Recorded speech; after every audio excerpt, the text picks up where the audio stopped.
Prediction? Yes, prediction. Pain.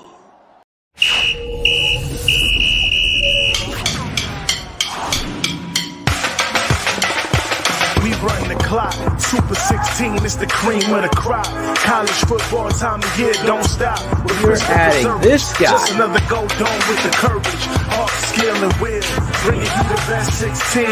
Serving up a plate for the football fiends. Breaking the best 16 college teams.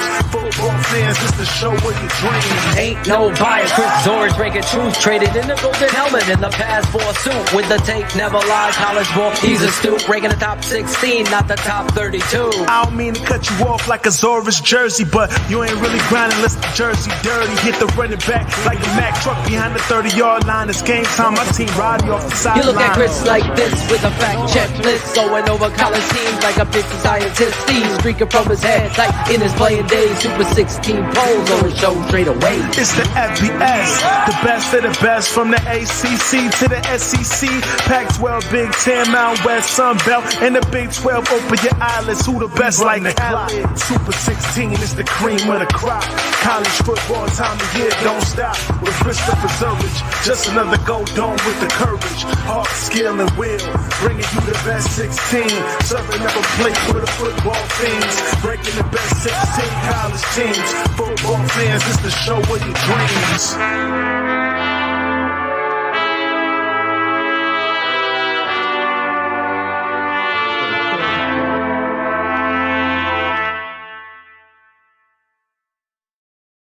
Welcome, everyone, to week 11 of the Super 16 Poll Show with myself, Chris Zorich, and we're going to hear a little bit from Phill Ottochian from the TTNL Network, but there wasn't a Bears game, so do we have anything, Phil? You know, I always got something up my sleeve so. here. I mean, our coach...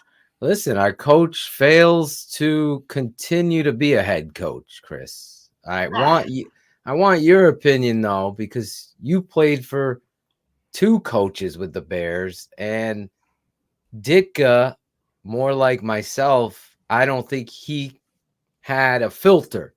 He just would share his thoughts. Now, last night, once again, the darlings of the NFL, your former rival Green Bay Packers, they get some breaks in calls. And look what a real head coach, he actually, now anybody watching, and I know we have a guest tonight I'm excited about, and I'm sure he could admit, anybody watching Bears Steelers on Monday Night Football a week ago would say, you know what, the Bears got hosed there. Except the head coach of the Chicago Bears, who chose the simpleton route. Let's not talk about it. Hold on. Where this coach is Phil. a huge part of the game. Hold on here. Okay. Now, yes, I'm going to disagree a little bit with you, okay? Okay. I want to hear your point. Because there are a gazillion plays during a game, okay? Mm-hmm. And as players, we feel that one call should not affect the game, right? So it always happens with the kicker, right? Last second kicker misses the field goal. People blaming the kicker. It's like, wait a minute. There were 6,000 other offensive plays that somebody missed the block on, that the quarterback threw an interception, all this other stuff. And a lot goes. The same goes for plays, right? Yeah, you get pissed off, you get mad as hell that a play doesn't go your way, but an offensive lineman is holding me every play. Right. Now, I can go to the ref and say, hey, ref, bullshit, blah, blah, blah, and that offensive lineman knows he's holding me. So the idea that kind of one play is great, but I totally understand, because we actually had a chance to talk about this last week.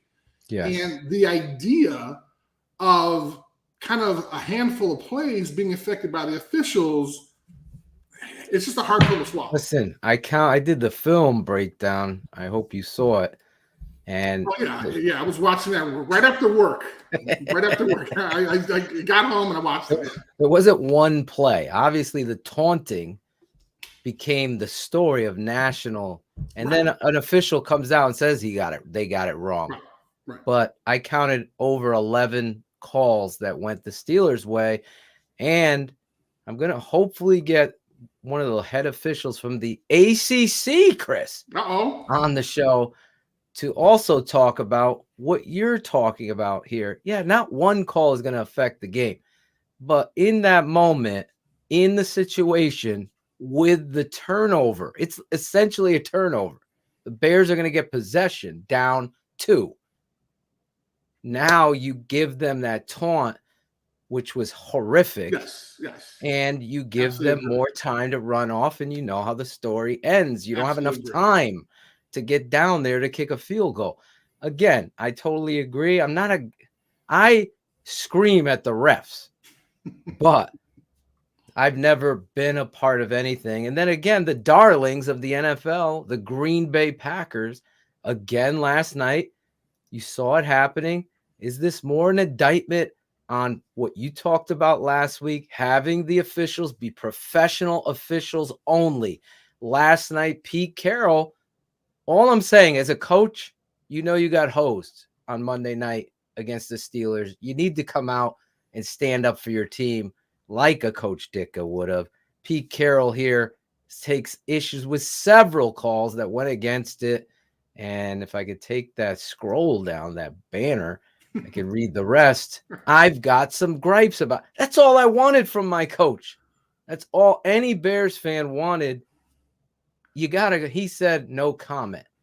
And I just think that's the politician's way out. Yes, well, that and the fact that he doesn't want to get fined either, because he's a multi-millionaire. Take $40,000. There you go. Donate it to your favorite charity.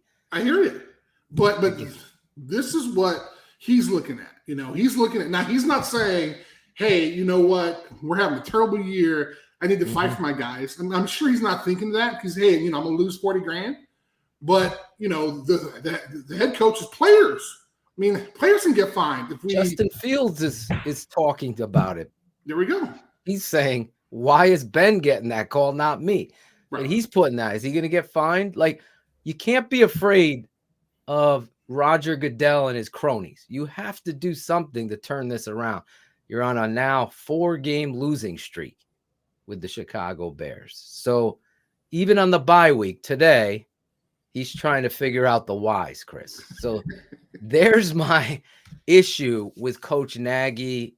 497 to steal one of my favorite players' jersey numbers. Just throw it in there.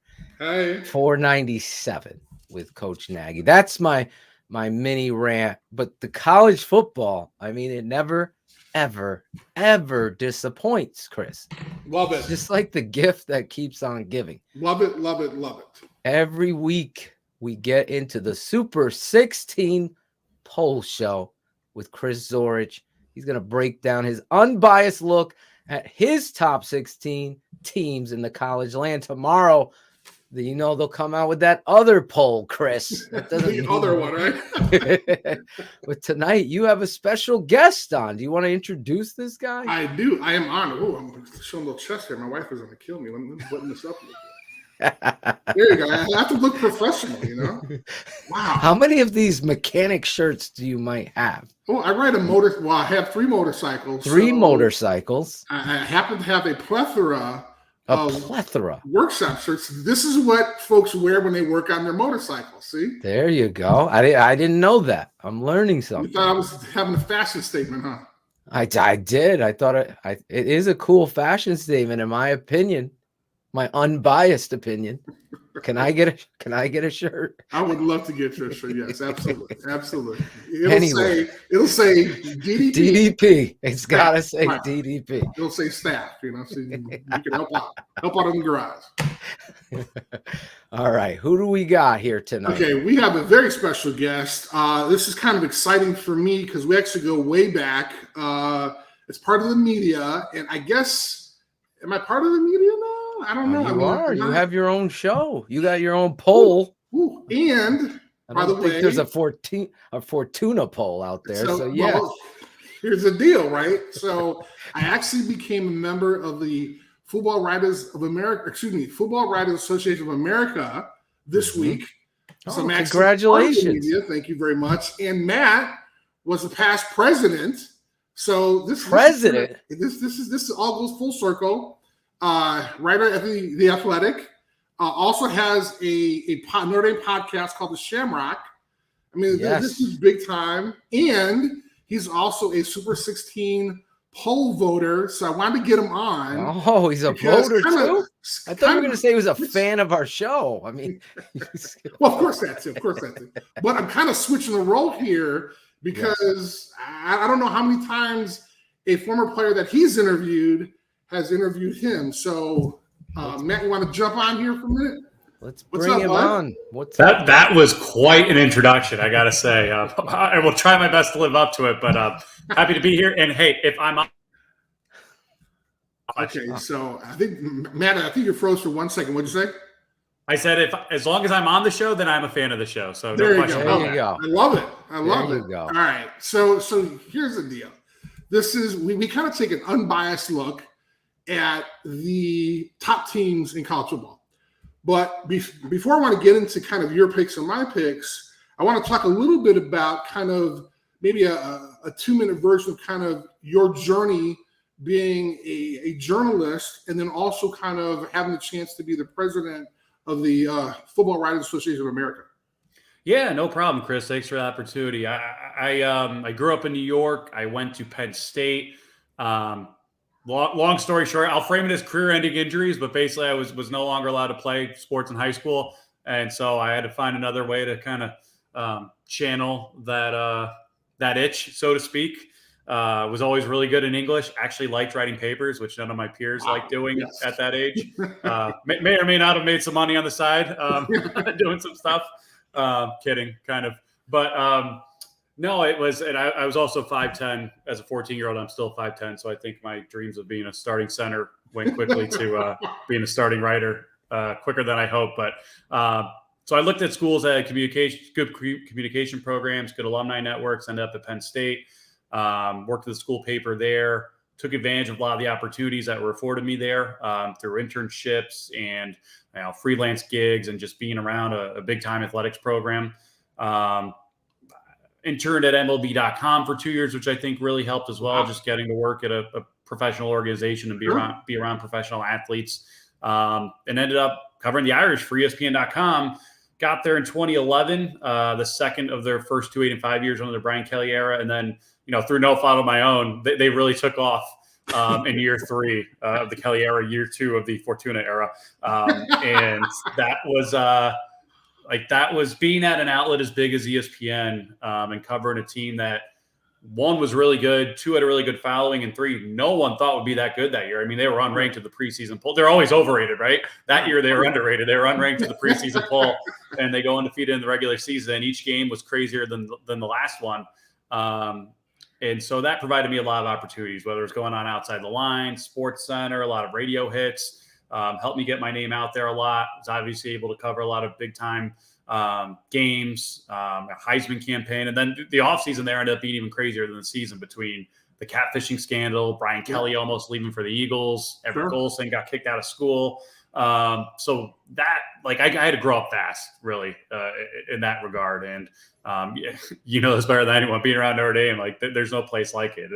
Drama just finds that place, whether they're looking for it or not. And more often than not, we benefit from that as far as okay, a lot of people are interested. We got to put this into proper context. And so being around that program in some capacity, I cover them day to day for 6 years at ESPN. I'm covering them a little less now in my 5 years at the Athletic. I'm still, I live in Chicago. I'm going there tomorrow for a story, still do the podcast and go to most of the games, the podcast, The Shamrock with Pete Sampson. So that's kind of the Cliff's Notes version of my career. But I've been more lucky than good, but I feel very fortunate to be in the position I'm in. So with the Shamrock podcast, what was the idea behind that? The Athletic, it's crazy to think about. I'm in my 5th year there covering college football. And when I got hired, I was the 30th employee in the history of the company or something really small. And we're obviously a little bit bigger than that right now. There were 6 of us in a boardroom in a room within the college football playoff facility. They lent us their room, probably out of sympathy because they didn't know if this thing was going to work. But it's funny to think back, like there were 6 of us then. Now there's 70 people in the college football Slack channel alone. Like we've just exploded, in awesome. Such a short period of time, and to be there at the ground level and to be, a small part of that growth is really cool to just see it organically happen up close like that. So, sure. As far as the podcast, I think it would have been going into third year. Yes. So 2019, right before the 2019 season, the Athletic got into the podcast space, and we hired John Hayes, another actually guy I went to college with at Penn State, who was a producer for Paul Feinbaum. Okay. And we hired him to build out a podcast network. And he said, hey, one of the shows I'd really love to do is one on Notre Dame with you and Pete Sampson, our Notre Dame beat writer. Would you be up for that? I'm like, yeah, sure. Like, I can talk, I think, semi-intelligently about them, but I have no podcast experience. Producing all that. He's like, I'm literally sending you a microphone. I'll give you a link to click into every week. Talk. That's it. I'm like, oh, this. Nice. I get paid for this? Like, what? This is awesome. So that was kind of the genesis of that. And the 19th season was a successful season as far as, they went 11-2, but it wasn't as crazy and as crazy good, I think, as these last 2 seasons. Sure. Just off the walls, whether it was going undefeated in the regular season last year or even this year. Like, they're going to go 11-1, and this is going to be Brian Kelly's best coaching job. And none of us saw this coming, especially if you watch some of those early season games closely. You thought this team does not look very good right now. Exactly. And they're making it work. So it's been really fun. I mean, it's funny you asked me this now. I was in Charlottesville this past weekend for the game, and Pete Sampson and I, we set up shop at a restaurant to watch some of the early games. We walked around town. I got to campus, and more Pete than me. I don't say this like to brag. Like, so many people came up to us, and all of it was, hey, we love the Shamrock. Like, nice. None of it was like written word. Like, I've been around Notre Dame enough where I go to a game, 1 or 2 people say, hey, I enjoy your stuff. Sure. Every single person who's came up to us, all were talking about the podcast. And that was enlightening for me as far as, like, you never know. Like, we're talking now, like, we assume a lot of people are listening, but we don't know, right? Like, you never really know. Right. I'm like, wow, like, this thing is kind of taken off a little bit. That's pretty cool. And they all couldn't have been nicer. And they're all reciting like our flight info that we talked about. I'm like, wow, they're really into this. Holy cow, I got to be careful about how much information I share. Right, exactly. So it was pretty cool. It was fun, but it was an open air press box, and there were people turning around, looking at us, waving at us, like,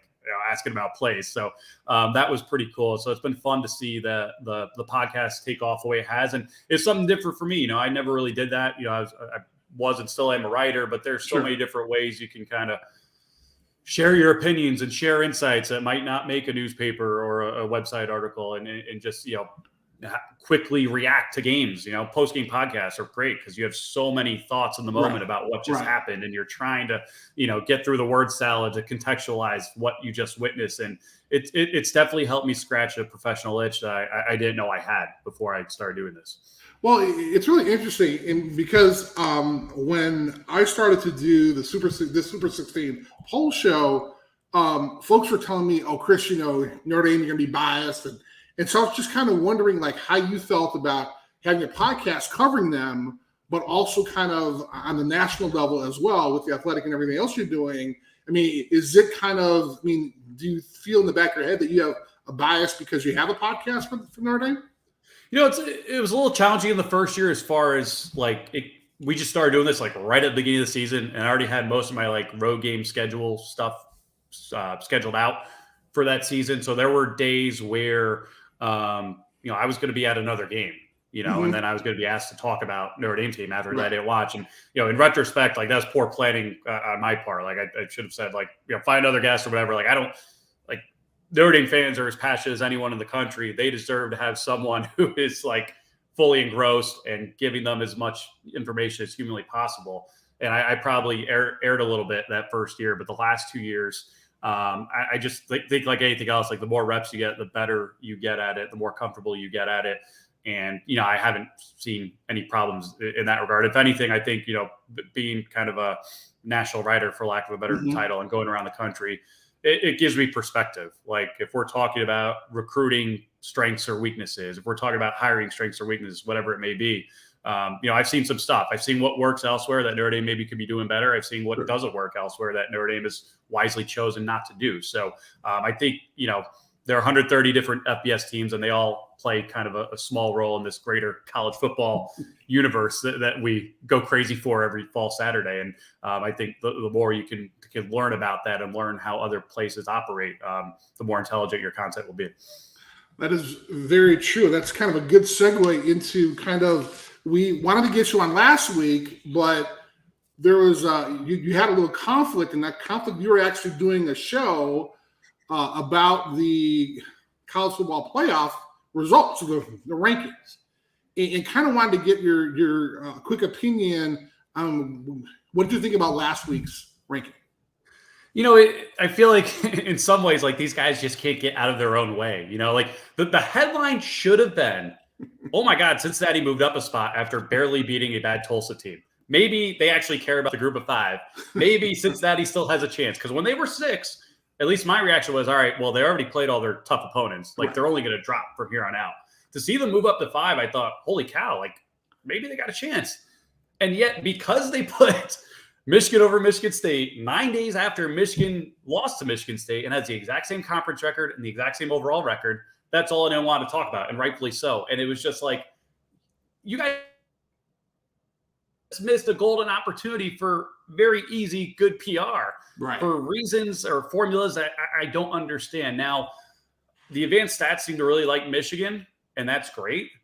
Show me your work, like a math problem, right? And the committee has never married itself publicly to any one formula or system or rankings or whatever. I mean, say what you want about the BCS, there still was like a math problem that was figured out at the end, whether you liked it or not. I do think you need to find a healthy balance of both, but that's like the NCAA men's basketball tournament committee, right? Like there are ways to get into the tournament if you schedule this way and your BPI, RPI, whatever it is. I'm more football or basketball, but there are formulas that they adhere to, and they can explain why this team got in over this team or so forth. College football playoff selection committee is whatever the hell those 12 or 13 people in the room in Dallas decided it is. And that you just got to deal with it. And look, at the end of the day, I can't think of too many times where there's been a legitimate debate over who's number 4. 2017, when Alabama got in over Ohio State. 2014, when Ohio State got in over the 2 Big 12 teams. And both those teams ended up going all the way and winning it. So I think they kind of validated the committee's belief in them a little bit there. But it usually works itself out. It's usually not that big of a problem. But because they decided to make a TV show out of it, you open yourself up to all this probably unnecessary criticism, because at the end of the day, 4 teams are going to be the 4 teams. Which is interesting, which is the reason kind of why I started this show, was because, so this is my first year participating in the Super 16 poll. Matt, how long have you been participating in it? Since it started. So nice. 17 or 18. Okay, nice.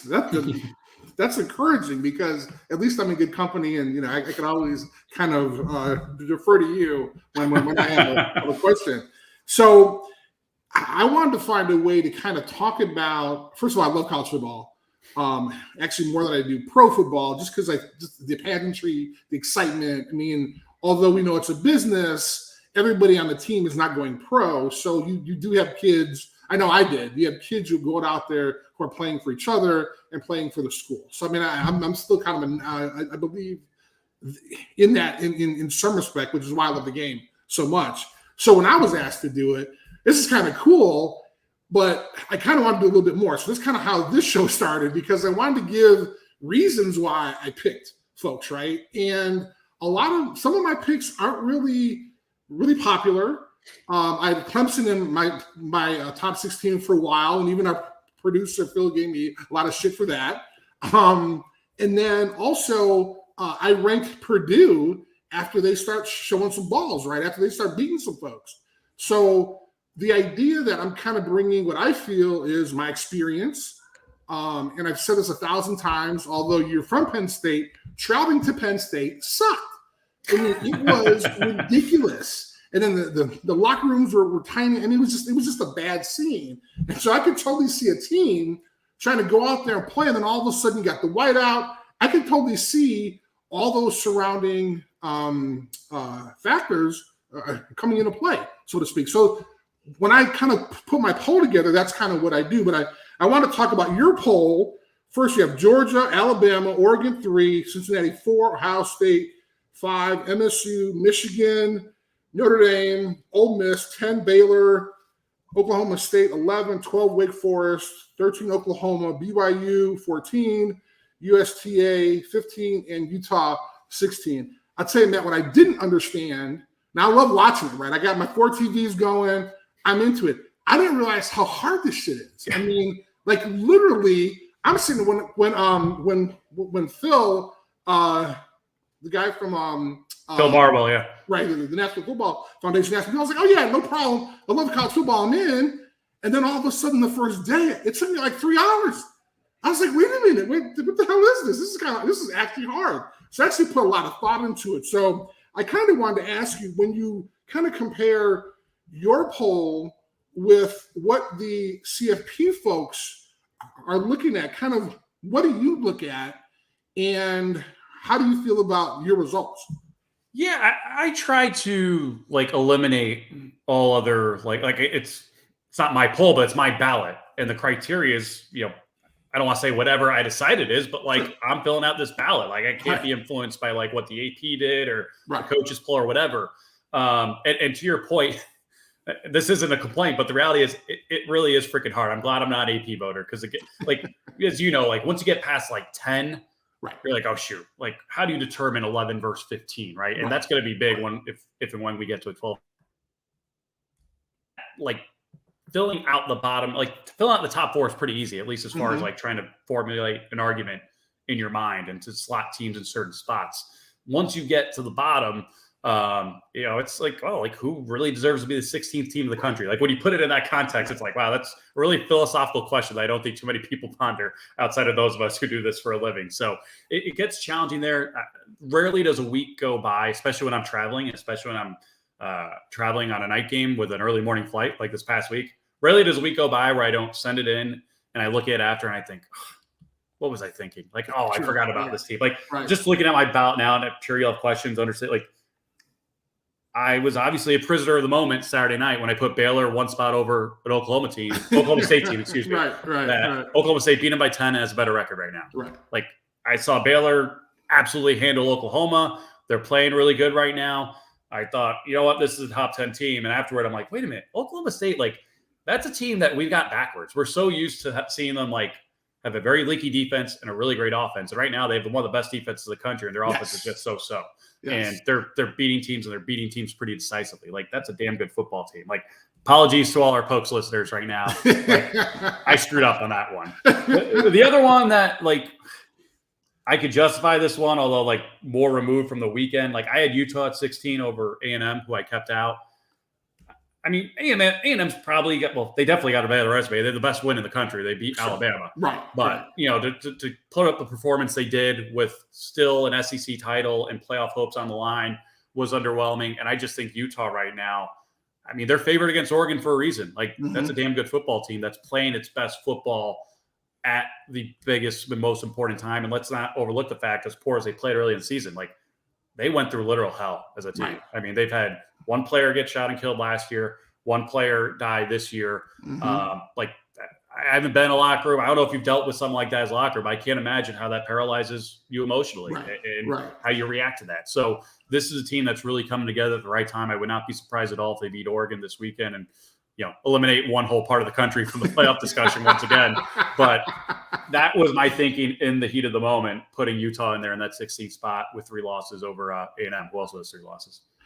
So I do want to ask you, we kind of alluded to a little bit before with Cincinnati, kind of give me your take on how do you feel kind of about Cincinnati, what they've done, because I think that there's this bias for Cincinnati because they literally put together this dream season. It started in the bowl game last year when they beat Georgia, right? I mean, all of a sudden things start getting in line. 3 or 4 years ago, they got a check from Notre Dame for $1.2 million to go play them. Who knew it was going to be the type of game it was? So literally, it's been kind of the storybook season. But like the way I feel about it is different than the way like a lot of other folks feel about it. So how do you feel about Cincinnati this year? You know, I can get behind them not being a top 4 team. Like there are arguments to be made that this is not one of the 4 best teams in the country. If you've watched them play recently, particularly 2 weeks ago with College game day in town and a great chance to make a statement and get really lucky against a not very good Tulsa team, like there are arguments to be made that this team does not belong in the playoff. Like I don't disagree with that. I was surprised they were number 6 in the playoff rankings as early as they were because they were still – Indiana obviously hasn't turned out to be as great of a win as everyone thought it would be, but like Notre Dame is getting better and better. That's a double-digit win on the road at Notre Dame. That's one of the best wins in the country this year. And like, if you watch that game, I'm not saying like they do it again if they play tomorrow, but if you watch that game, there was no doubt who the better team was on that day. Absolutely. And I think there's something to be said for that. And I know like at least the committee, when they look at the data, they're looking at this season, but there is brand bias in all of this, right? Like Alabama's always getting the benefit of the doubt. Ohio State's always getting the benefit of the doubt. I think Luke Fickell said this after they beat South Florida on Friday night. Said we're 20-1 since the start of last year, and our only loss is in a bowl game on a 50-something yard field goal to a Georgia team that's by far the best team in the country this year. And to add further to that, 16 of those 20 wins have been by more than one possession. Like they're not just getting by; they are absolutely beating teams. Sure. So that's why I have them at 4 right now. I mean, if they win out, and look, I'm not convinced they're going to win out. I mean, SMU is a good team. They're going to have to play a really good Houston team in the American Conference Championship game, assuming they get there. I'm not convinced this team wins out with the way it's playing. They're really hurt right now, and that's not to make an excuse for them because a lot of teams are really hurt right now, and that's ultimately how you win in November, right? Who has better depth than the other guy? But right now, I mean, I've got to.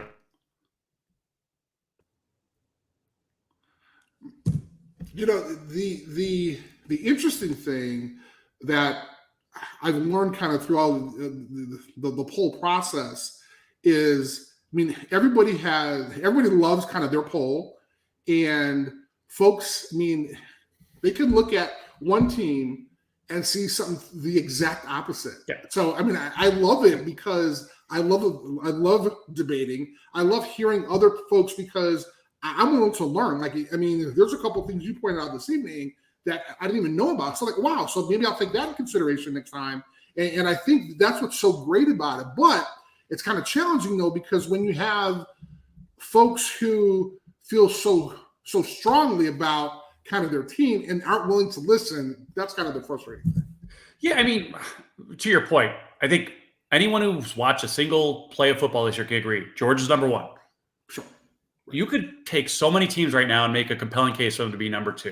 Mm-hmm. And when Alabama was unveiled as number 2 in those first rankings, and Reese Davis, an Alabama grad, is laughing as he announces it, thinking, here we go again. Like, right. Can't wait to see all the backlash from this.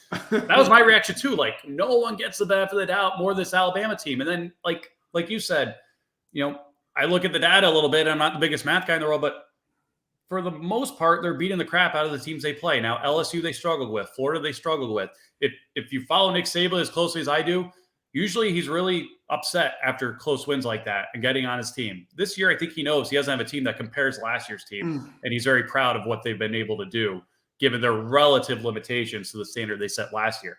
They've got 5 wins against Power 5 teams with 500 or better records. That's a really good resume. And they're beating these guys pretty decisively. They beat a really good Ole Miss team by 21 points. So, I mean, I know Vegas isn't how you should determine this, but they'd be favored against everyone except maybe Georgia and favored by a wide margin. Yeah. And that's all. I hate that argument because, again, like, why play the games, right? Like, I don't care that Ohio State's favored over Oregon right now. We saw what happened. Right. I don't care that Michigan was favored over Michigan State. We saw what happened.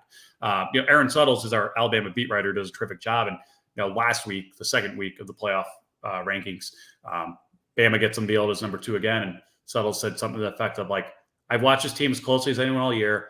I don't think they're the second best team in the country, but I cannot make a more compelling case for anyone else right now. Someone has to be in that number 2 spot. And frankly, who better than Alabama right now?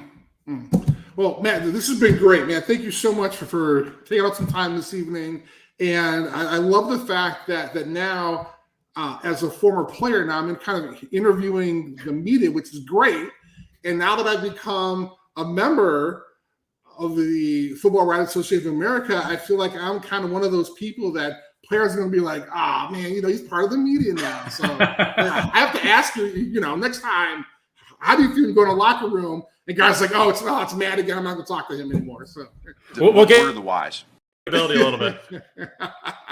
All right, man. Thank you so much, man. I really appreciate this, and we'll look forward to kind of next week and see really what happens. I think this is one of the most exciting college football seasons in at least the last 4 or 5 years. Absolutely. I can't believe we didn't get a Notre Dame playoff question in there, but we'll do this again in a couple weeks, hopefully. Sounds good. All right, man. Thanks, Chris. Easy, man. Appreciate it. Got it. Well, thank you guys very much. That was Matt Fortuna. Great guy, obviously, really accomplished. But a little bit more importantly, hopefully you guys got an insight. I kind of, not necessarily even how he picks, but really how the national media kind of feels about what's going on with the Super 16 poll, but also kind of what's going on with the College Football Playoff Committee as well and their challenges. It's interesting because I mentioned, hey, it takes me about 3-4 hours to put my list together, but imagine what it takes for the folks that, not saying that this poll doesn't count, but when you got folks that are in that CFP meeting, I mean, kind of sitting there, they have a couple whiteboards crossing off teams. I mean, that's really challenging. And having a chance to kind of watch all these teams is also impressive. So my hat's off to Matt, who's been doing this for since at least 5 years. Thank you for letting me be a part of it. And like I said, for me, this is kind of an interesting situation to be on the other side, now being a media person. So this is kind of weird. So Phil, I'm script. It's on a script. Yeah. Now I'm part of the media. What the hell? You are, and you handled your interview pretty good there, brother. This is scary, man. This is scary stuff. All right, you're getting better and better. You're getting better and better. Well, I'm learning from a pro like you and have a chance. Taking those reps. Hey, there you go. See? Yeah, taking the reps. I like that. Yeah, I was thinking of Justin Fields not getting any with the ones when he was saying it. Well, but that's the thing, though, right? If in the preseason, in training camp, if you think you're going to do it, then allow them to get the reps. And a lot of folks don't understand that. They just think you can throw somebody in there and natural talent aside, if you're not getting any reps with the first unit, there's no cohesion. I mean, there's no relationship going. So, I mean, that's something that I think a lot of coaches should do. And as you know, your dad's a coach, you played. Yeah. There's only a set amount of reps that the first unit's going to have. So that's doing team, you're only going to have the first team's only going to have like 16 reps. Yeah, that's why it's so important that you have a plan to make sure that you're getting that young buck reps. It's like Robert De Niro's a great actor, right? But then throw him on freaking stage at a Broadway play that he doesn't know the script. Like Chris said, I don't know the script. How great is he going to be? How is he going to perform? He doesn't know the script. He's going to shit the bed. It's the same thing with the quarterback. He's got to know the script. He's got to feel who his teammates are. Maybe this guy's weakness is his pass set. So we got to make sure I'm kind of peeking out the corner of my eye when I'm dropping in my 5-step. All those things you learn. So it's so important. And that's where, I've always been critical of coaches that don't have the plan to make sure. So if, as Chris just threw out that number, if there's 16 reps with the first team, then the first team, especially with a younger kid, the first quarterback's going to get 12. And I'm going to make sure there's 4 reps for the young buck because I got to be prepared. You got to, especially at that position, as much as they protect that position, you're still seeing quarterbacks go down. You're still, and also you have the COVID part of this too, where you saw Green Bay lie, and then they got to go to the backup. Same with the Pittsburgh Steelers. It's funny, Chris. There's a picture of Justin Fields shaking Ben's hand after the game. Then Big Ben has COVID. Right. Do you have to worry about your kid? It's like it's craziness. But to your point, you got to have a plan. You got to be prepared. Real quick, Chris, before we get into your poll. Yes, sir. Real quick, might as well play it. Is it there? Real quick. Yeah, there it is. Real quick. Real quick. UConn. Hey. UConn football, baby. How about that? UConn. Jim Mora, Chris. When was the last time he was a college coach? Wasn't he with UCLA? How long ago? I would say, I don't know. I thought he was a better college coach than he was a pro coach. No. I'm all for that. I thought this was a good hire, Chris. I'm surprised that he went, actually. I mean, he too. has the pedigree from UCLA. He was in pro school, but UCLA to UConn. I mean, that's impressive. So kudos to the NFL experience, name coach. What does a name do? I don't care what you say. A name gets you tickets. Absolutely. Yeah, you sell tickets and it gets you in the door of some of these families. And hopefully, I'm going to make my way over there to talk with Coach at some point, because I think it's so important that you recruit your state. You got to recruit your state. I've seen so many football players leave this state playing at Iowa, Florida. Obviously, everyone knows the story of former Patriot tight end who ended up being a murderer, but he was from Connecticut. This kid gets out, goes to Florida. He should be in his home state. He should have. Never mind.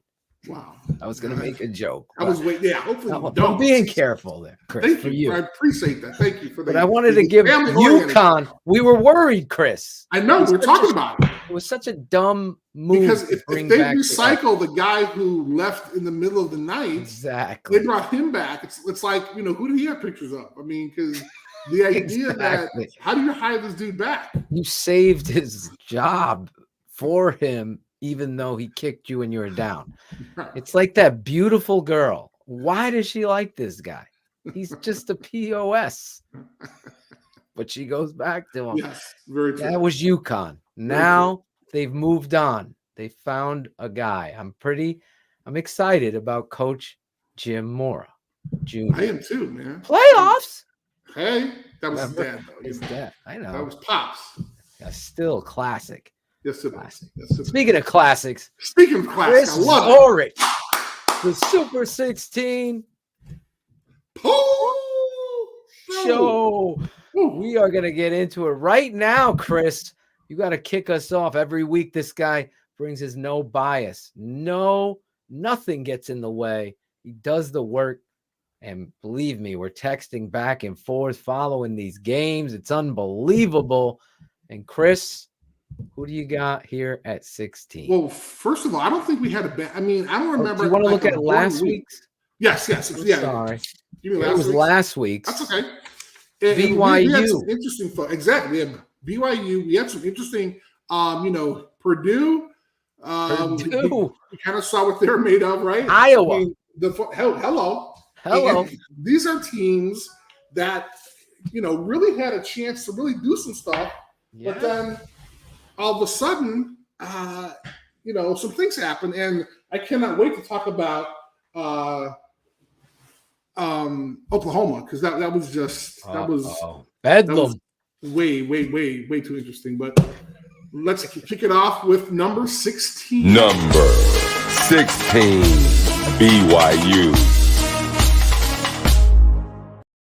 Okay, man, I'm excited about this team. They had a bye. They're playing Georgia Southern. Again, we actually talked about this last week. The idea that they were independent. Now they're going to be going to the Big 12. Great for them, but are they going to survive the Big 12? I'm not sure. I mean, one of the prerequisites apparently is not having a defense. They actually play defense well, so it's be kind of interesting. They have a bye. They're going to be playing Georgia Southern. Obviously, at 8-2, they'll probably have a chance to go to a really good bowl. They travel really well, so we all know what's going to happen after next week. So let's move to number 15. Number 15, Wisconsin. Okay, this is kind of fun. They actually came back after a couple week hiatus. Had a chance to demolish Northwestern 35-7, a game they're supposed to win. But interestingly enough, it's going to be kind of interesting because they've been gaining this momentum. after the Michigan loss, right? And so the idea is that they beat 2 ranked teams. They beat Purdue and they beat Iowa. So are these guys going to do this? I mean, that they are they're number 1 in the West, in the West Division for the Big Ten. So could we see something possibly happen and them play in the Big Ten championship?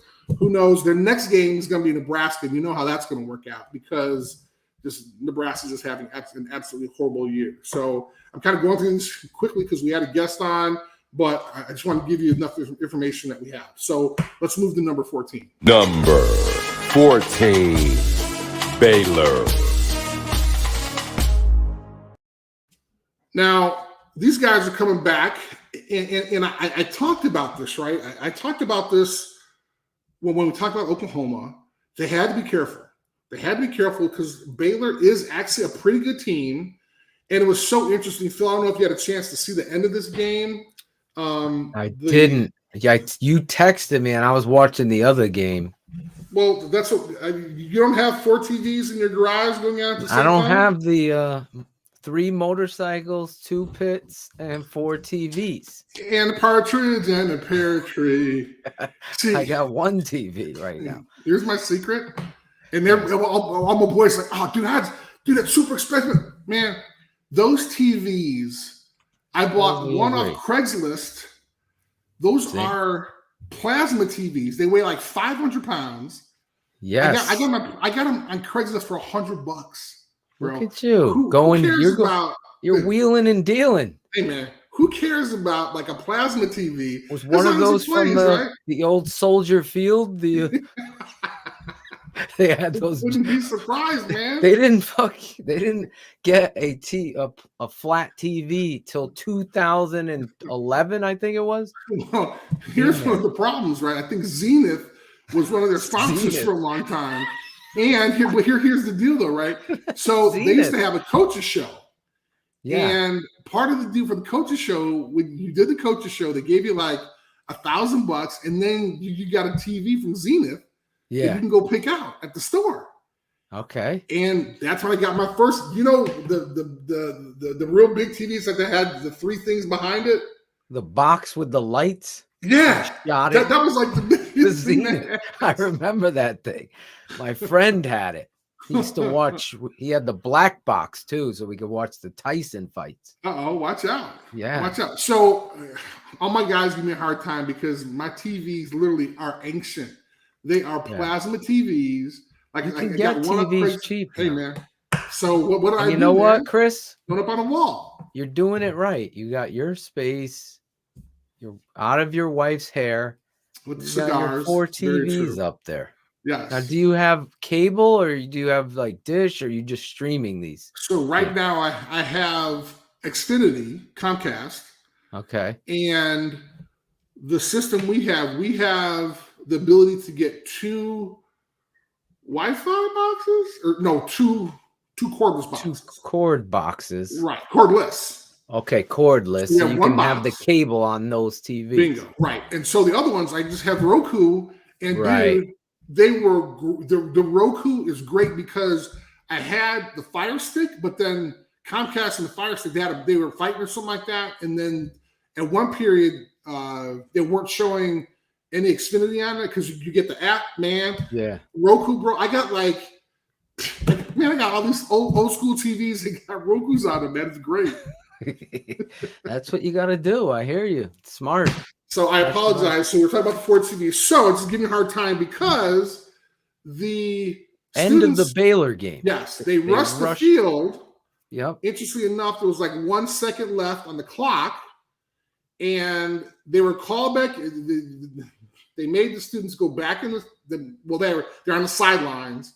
And interestingly enough, the Baylor coach kicked a field goal, right? With like 1 second left. And Riley was pissed, right? But then the coach was like, hey, when we're talking about tiebreakers, and I was like, wow, that's actually pretty good. When you think about tiebreakers in the Big 12, I guess like one of the 3 determining factors is points or something like that. So he's going to try to get, hey, God bless him. Second-year coach kicking ass at Baylor, man. So God bless him, man. That's awesome. Smart move.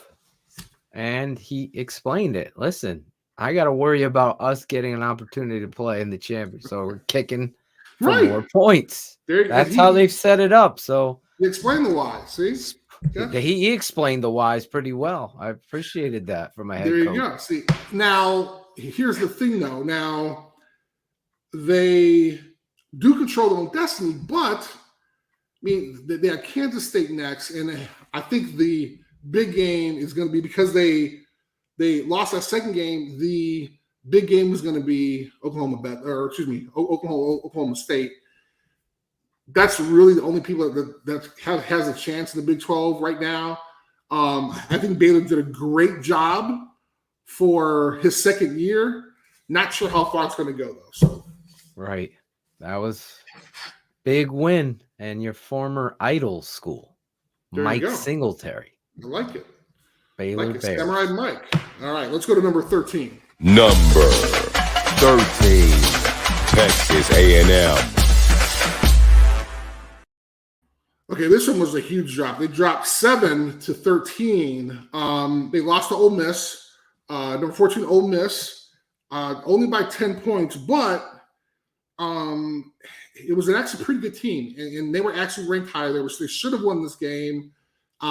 Again, it's kind of getting worse and worse for these teams. Right now, they're third in the West, right? So it's going to be a challenge. What they've done, though, and I was talking to a couple of my boys about this, they're actually playing Prairie View A&M next week. People are like, what the hell would you do that for? Well, the majority of the SEC teams, they actually play a couple preseason games, but then they save one normally for the end of the year that they actually play before their rival or play before the second to last game. So it's kind of interesting on their part. It's their philosophy. I think some other conferences have kind of taken that idea as well. But when you think about it, it's a chance for these teams to actually kind of heal up and let their non-starters go out there and get some experience. So I actually do love the philosophy. Some folks don't like it because they're saying, hey, but again, at the end of the day, they're giving Prairie View, A&M, and all these other schools are getting big time payouts toward the end of the year. So that's kind of a good thing. So let's look at number 12. Number 12, Wake Forest. Now, these guys stayed at number 12, and reason being they were supposed to beat North Carolina State, right? Once again, I kind of talked about this before. Our school's playing defense this year. Score is 42-45, right? I mean, what the heck is going on there? I mean, it's frustrating when you know that. I mean, NC State started off the season as a really good team. Everybody was surprised with Wake. They're still rolling. They're 9-1. This is something that, again, this could be a magical year. They're the best in the ACC now. And I've talked about this before Wake several weeks ago. Their true test is next week. It's going to be against Clemson, right? Because Clemson has had this terrible fall from grace, but they still have that dignity. They're going to go up against a team that everybody loves, and I think they're going to demolish Wake. So it's going to be an interesting year. Excuse me, it's going to be an interesting game. Wow. Wake is going to demolish. I think they have a chance. It's going to be at Clemson, bro. Come on, man. It's going to be crazy, man. You did call the Purdue butt whooping last week. Me and I'm sure Vegas, 1,000 other people did too. Well, I was like, hey, you never know. They might have some magic in that tank. Yeah, they had the match against Iowa and Michigan State. So eventually it runs out. Genie went back in the bottle, Brittany. Well, of course, when I got to face Ohio State in those horses, absolutely. So, again, and Phil, we've talked about this. How strong is the ACC when the best team you're offering up? I mean, this is their best season they've had in 1,000 years. So, thank you very much, David, for not texting while driving. I love it. Okay, that's fair. He is listening, though. He's listening. How about this? My guy Rick DeLeon. Rick DeLeon. Yes, I've talked about before. He is the diehard Michigan fan. Oh, that's Rick. He gave us this year. Yes, he gave us the year that Rick Moore was the coach at UCLA. And interestingly enough, we were on the phone going back and forth. I was texting you, but talking to Rick as well about Michigan, and he's What the a guy game. that yeah, I mean, it's a game. Kid. he is excited about Michigan. So let's go on to number 11. Number 11, Oklahoma. It had to happen, folks. I had these guys ranked high. I thought that they actually played their toughest opponents, I think, except for Oklahoma State. Phil, if you want to jump in here, because I had Oklahoma high. I mean, they were winning their games. They found ways to win, and then they came up short. And this is the thing that Baylor, again, I said it last week, you got to be careful of this Baylor team. You did. You called it. And Oklahoma has had that glass slipper. They've been able to find that match every week, somehow, some way. That thing was fitting. Now they're not, sitting very well with them right now because Oklahoma, too many close calls, not enough consistency, not enough dominance. And you would expect that from Oklahoma and the Sooners, but it just isn't. It just isn't happening. You would think after that close call, Chris, with Kansas, that would be the wake-up call, and you just go out there. But to your point, apparently Kansas is woke, right? I mean, they beat Texas in overtime, man. What does that do for your program, bro? And Texas, man. I mean, Texas not ranked, but it's just the Sharks' first year, man. Texas, run out of there, bro. Texas is like the New York Yankees back in the 80s. They just keep firing managers. They just keep recycling coaches. Dude, I've never seen anything like it. So because this guy lost to Kansas, will the alumni fire him? No, well, I don't think they're going to fire him this year, but somebody threw up a meme with who's the coach they just fired? Tom Herman. Yeah. They're like, he doesn't look so bad now, does he? They fired him. Who was the coach? The dude who came over from Louisville. Now he's in South Florida or wherever. They hired him. Oh no, Charlie Strong, black dude from Notre Dame. Yeah. They hired him and got rid of him. Well, they got rid of him. I'm sorry, he was assistant coach at Notre Dame. Yeah. They fired him. Texas ain't no joke, though. I mean, you want to talk about a high pressure job? I can see it. I mean, they have their own network. Seriously, I think that job is probably second only to being like to the quarterback at Notre Dame. I mean, that job, that's serious, dude. You got a whole state of like 18 million people that either love you or hate you, and the state is big, bro. I understand, but they don't allow something to build. So there's no consistency when you continue to move on from people. Like, who's doing the interviews? Who's hiring these guys, then firing? Like, is this a bunch of rich, wealthy people who, okay, we've seen enough, but let's move on. If they are, could they buy the Bears so we would be able to see some change sooner? We could have a second pro team in exactly. in Texas, huh? Or no, we got third one. I'm sorry, third one, fourth one. Jesus, no, they can own from a distance. Okay, they can own from a distance. From a distance. Was that Bette Midler again? No, that was Beneath My Wings. Not from a distance, but okay. All right. So here's the last thing about Oklahoma.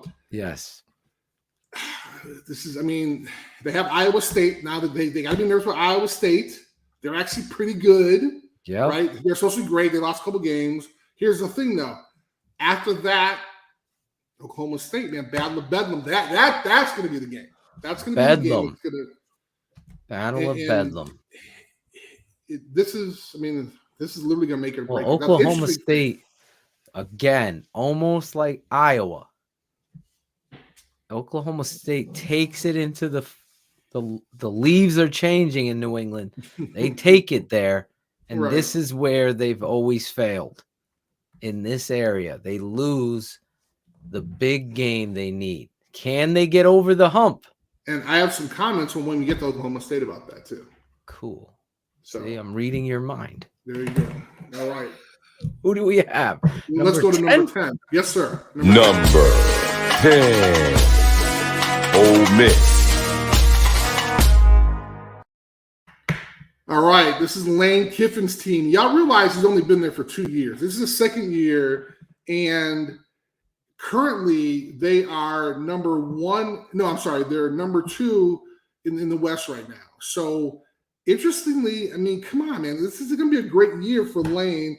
Even though they lost those 2 games, they beat a good Texas A&M team. And here's the thing. The last 2 games they have is Vandy next week. And then after that, they got Mississippi State. So, like, literally, he's gonna have a 10-2 season after coaching at freaking FIU. Or no, FAU. FAU, yeah. I mean, he was getting all those kids from Eastern Michigan transferring to junior college. Hey, man. Last Chance U, he was taking them all. Yeah, let's think. I don't even talk about that one. Now but here's the thing, though. He's doing a great job. He's at a place where he belongs. He belongs in the SEC, man. You believe in him. This is perfect. How could you not? I do.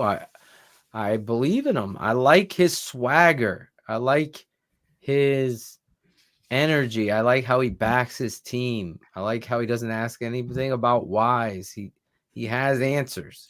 We actually talked about this before. Yeah, he owned his mistakes, and that's how you grow as a coach. You have to like own those things. Then you build off of them. Like Nick Saban isn't perfect. Bill Belichick isn't perfect. Bill Belichick got fired from Cleveland. You know, but that's where you learn these life lessons. And Sure. I think Lane, House of Lane right now, Ole Miss. Well, House of and Lane. as crazy as it sounds, I mean, if LSU comes a calling, do you go? No, I would totally advise you stay. You found your home, just like you said. Hey, man. You're where you're at. It ain't where you're from. It's where you're at. Who is that? That was Rakim. Okay, right. Eric All B. and Rakim. There you go. So, 1989, 1989, I believe, 88. Okay. 88 or 89. Probably Sure. one of the best albums, rap albums, I would say. Paid in Full. There you Eric go. B. and Rakim. But Lane Kiffin, no to LSU. What are I you like it. You're going around Tennessee, USC, here. Let's go FAU. Let's Exactly. stay where you are. You got blackballed. Nick Saban took you under his wing, and you rebuilt your reputation. And then you said, you know what? I'm going to bet on myself. I'm going to go down to FAU. Yes. Everybody else is like, no, stay. What are you Stay. doing? What are you doing? You're going to get a job. Well, he did himself at that point. It's Yep. no more Nick's boy. Yep. You did yourself. You got to Ole Miss. Don't leave Ole Miss, Lane. Stay there. I Stay agree. there. Like all these freaking coaches, like the Penn State coach. What are you doing? Like, why do you think your team's losing? Because you're playing this freaking game of cat and mouse about your contract. It's a distraction. Now I'm that sorry. you to the players and coaches, I love it. Yeah, right. I think you're right. And I'm surprised. Actually, Rick DeLeon, my boy, Rick was Slicky Rick. He was a huge hip hop guy back He? in the 80s and 90s. Yes, and actually, he was actually a DJ. Oh, he was a DJ. Yes, he was. So I'm sure he could throw us some beats. I think we're having like a comments issue tonight. It seems like. Oh, we are okay. So All right. people their comments aren't going through. Someone texted. So if you're trying to get in to the Super 16 poll show, or you're listening, like my boy David Schlicker, is that how you say your name, David? Don't text. Tell me later when you stop. If you're listening on the podcast version, Also follow Chris Zorich's podcast. Love I don't know it. I don't know what you're waiting on. They're There you fixing. Here's Rick. Look, they're in There you go. See? Told you. 1987. 1987. See, man? See? I said 88, Rick. Great album though, Rick, right? He has the Drop crates. that in there. He has the milk crates to prove it too, bro. Me and him will I gotta meet Rick next time Yes, I you come do. out. Absolutely. He's the best, man. He's the best. Speaking of All right. Rick, Speaking about Rick, let's go to Speaking of number Rick. 9. Slick Rick, Dougie Fresh, you're on. Number 9, Michigan. Great segue. Great segue. They actually stayed at number 9. Again, they were supposed to beat Penn State. Wasn't too crazy. I was a little worried because they're playing at Penn State. It wasn't a whiteout, but I mean, there's a lot of stuff going on. And right now, I mean, I'm sure they're already thinking ahead. They have Maryland next week. This possibly is going to be, Harbaugh's first time kind of doing this, if I'm not mistaken. I don't think he's beat Phil. Do you know? I don't think he's beaten Ohio State yet. Is that correct? Actually, just ask Rick. That is I know correct. Rick. Okay, all right, because I know Rick would know that, like yesterday. He has not beaten Ohio State Okay. ever. So this is his chance. This is his chance. So This is it. let's go to number 8. Number. You didn't want to say anything else about Michigan beating Penn State. How impressive that was. We have a lot of bro. I'm trying to do time, man. We had That was a great guest. game. I just want to say that. Okay, go ahead, Phil. Take it away. Penn State, Michigan was a great, hard-fought football game.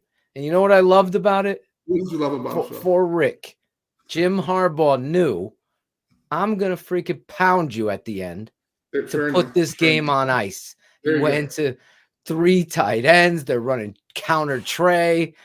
They run a toss off of it. I'm like, this is how you coach the game. There you go. See? I cannot wait to Michigan, Ohio State. I hope that same attitude comes to the game. That kid 25, Haskins, really just put the team on his shoulders. That's it. That's all I had to say. That was such a fun game to watch, though. Okay, so all the Michigan fans now like you. Thank you very much. Number 8, Chris. Go to number 8. Number 8, Notre Dame. Now we're talking about my bias now. There So it is. we can talk Ain't about no these guys. bias. These guys move up to actually number 8. Some other folks in other polls that we will mention have them higher, but they beat a Virginia team, yes, 28-3, almost had a shutout, but they did not have their quarterback. And they actually talked about the whole game. It's something that, again, the defense played well. Yes, absolutely. The defense played a lot better. I think they had 8 sacks, 9 sacks. They had 2 turnovers. They were balling. Exactly. I am a huge fan. That's the good news, right? The bad news is that their next 2 opponents, first one being Georgia Tech, is 3-7. And their last opponent, Stanford, who beats Oregon, who folks I think they forgot about that game. Oregon is 3-5. Stanford is 3-5. They did make an appearance on the Super 16 Like a hot section show. for like They a were week. on 1 For a week. week. Hey, 1 week. 1 week they made it in the poll show. I'll tell you that. So I don't know how great it's looking for Notre Dame right now. Now A lot of people have them high, Chris, like you're saying. I waited till tonight to see what your thoughts were. Which is fine. But when you look at, their best loss, their only loss is obviously Cincinnati, who everybody's high on. But I look at it as a whole. Have they been improving? Yes. Have they been improving? Yes, absolutely. They've been improving. But will they, how much are they going to improve over 2 3-5, 3-7, or excuse me, 1, 3-7 team and 1, 3-5 team. I mean, they're not going to go any higher, so they're not controlling their own destiny. Folks ahead of them have to trip up and fall. Now, we've had one with we've had two according to my poll with Oklahoma and Texas A&M. So is that looking better? Yes, it's looking better. But at this point, I think a couple airplanes need to go down or something like that. Since he's been close to losing. Oh, I have a whole thing on Cincinnati. So and you never know. You never know in college. I agree. Football. But you're right. So, it is a curious case because last point I wanted to make, because I really closed my eyes when you sent the poll, because I wanted to see where you had Notre Dame, because I was seeing other polls coming out having Notre Dame really high, like 4. Now, is that name value, Chris, in your opinion? Because that's where you're basically saying they're 8. So therefore, you're saying those other polls, they're just giving Notre Dame that name worth. Oh, absolutely, yes. And I've said this before. That's what I'm saying about Chris. Go ahead. I don't have any bias. A lot of my guys. I'll get shit from my guys, and I'm fine with that. I mean, I love to debate, but you can't tell me that Notre Dame is better than a Michigan State, better than Oklahoma State right now. I mean, we're talking about teams that know how to put teams away. You're talking about an Oklahoma State team who just threw up 63. Right now, granted, they didn't have a coach, but still, I mean, if they don't have a quarterback, you need to throw up those points. And this is what is so interesting about Notre Dame. Love the place, but I mean, folks, you get your 100%, right? I mean, folks coming in, they're gonna play 120%. Yeah, playing in Notre Dame Stadium and everything else, that's fine. But these other schools have the same issues, man. People that come to Oklahoma, they enjoy playing Oklahoma. Man, this is a great game. Let's play at Oklahoma. And I hate to sound like a broken record, but within 2 weeks, a MAC team almost beat us, and a MAC team went to Oklahoma and they got beat by 63 points or 60 points. Yeah. So I'm sorry if I don't have to sound like but don't get me wrong. I love the school. I'm a proud Irishman. Won a damn national championship. See, I'm getting chills, man. I'm about to go out there, put my helmet on, man. For Notre Dame. But you got to be honest, man. And hopefully, folks out there, no, I think you can keep on going. I like to kind of. So I think folks out there who don't think about it. Hopefully, folks don't think that I'm against Notre Dame. I want Notre Dame to win, but I also want to be realistic. So I will be as realistic with them as I am with the team that's at number 6. So let's move on to number 7. Number 7, Michigan State University. Okay, so here's an example, right? I mean, you have a team, Michigan State moved up 4 spots to number 7 after beating the crap out of Maryland, which they should have, 40-17, or excuse me, 40-21. They were not able to stop our awesome running back, Kenneth III, or William, I forgot his full name, but I mean, they're getting ready to actually kind of prove themselves, right? And so this is a chance for Michigan State. Next week they're going to play Ohio State. I mean, this is for all the marbles. So I am definitely going to be excited about that. Kenneth Walker III. Apologize about that, Kenneth Walker. Michigan State, Mel Tucker did what I was talking about, Coach Zorich. Yes. He took a pay raise and is staying with his program. He's not looking. LSU becomes the, what do we call that? Hold up now. I'm going to keep it real, man. Go ahead. He bounced from Colorado after being there for like 18 months or something like that. So I know, but he's found his spot. Okay, all right, okay. He found his spot. Okay. This is his spot. Okay. Right. Now, where is Lane's spot? He went to FAU, bounced there too. He also was at USC. We talked about this. Now you got to you got to make those roots now. Make those roots. Michigan State, Mel Tucker, This is his program now. Hopefully, a lot of other coaches follow suit and build your programs. Good luck with that. We'll see. I would love it to happen. I just don't think it's going to happen. Did you see that Monday night stat real quick of the Steelers coaches in the last 40 years? Chuck Noll, Bill Cowher, Mike Tomlin. That's it. No way. Are you serious? That's it.